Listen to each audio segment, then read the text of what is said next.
আমি তো তোমার জীবনের বিশেষ কেউ হতে চাইনি, চেয়েছিলাম শুধু বিশ্বাসের একটি ঠিকানা হতে। যখন সবাই একে একে দূরে সরে যাবে, তখনও যেন তোমার পাশে আমাকেই পাও। কিছু কিছু ইচ্ছে হয়েই থেকে যায়। সব চেষ্টার শেষ পর্যন্ত নীরবে হার মেনে যায়। পাইনি বলে আফসোস নেই, কারণ ভালো তো বেসেছিলাম মন থেকে। হয়তো আজ তুমি নেই, কিন্তু মনে রেখো, আমি কোনোদিন অভিমান করে ভুলে যাইনি। তোমার ছবিগুলো এখনো অনেক যত্নে রাখা, ঠিক সেই দিনের মতোই, যেদিন তোমাকে নিজের মানুষ ভেবেছিলাম। ভালোবাসা করা ভুল নয়, ভালোবাসা যে কারোর সাথেই হতে পারে, বিবাহিতের অবিবাহিতের সাথে, কিংবা অবিবাহিতের বিবাহিতের সাথে।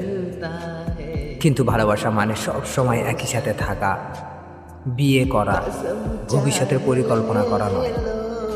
ভালোবাসার আসল মানে হলো দূরত্ব যতই হোক, একে অপরকে সুখে রাখার জন্য দোয়া করা, একে অপরকে বোঝা, খেয়াল রাখা, পাশে থাকা, আর সবচেয়ে জরুরি সম্মান ও মর্যাদা দেওয়া।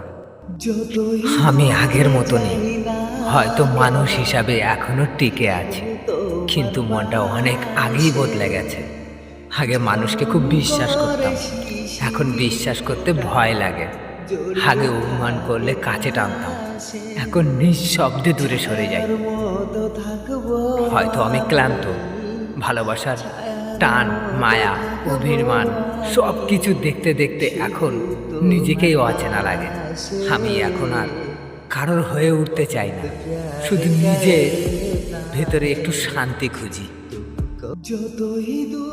লোকে বলে আজকাল নাকি সত্যিকারের ভালোবাসা আরও হয় না, সবাই নাকি দেহের প্রেমে পড়ে, শরীর খোঁজে।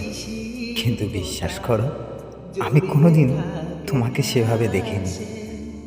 আমি তোমার রূপ বা দেহকে ভালোবাসিনি, আমি ভালোবেসেছিলাম তোমার মনকে, তোমার অনুভূতিগুলোকে, তোমার অস্থিরতাকে।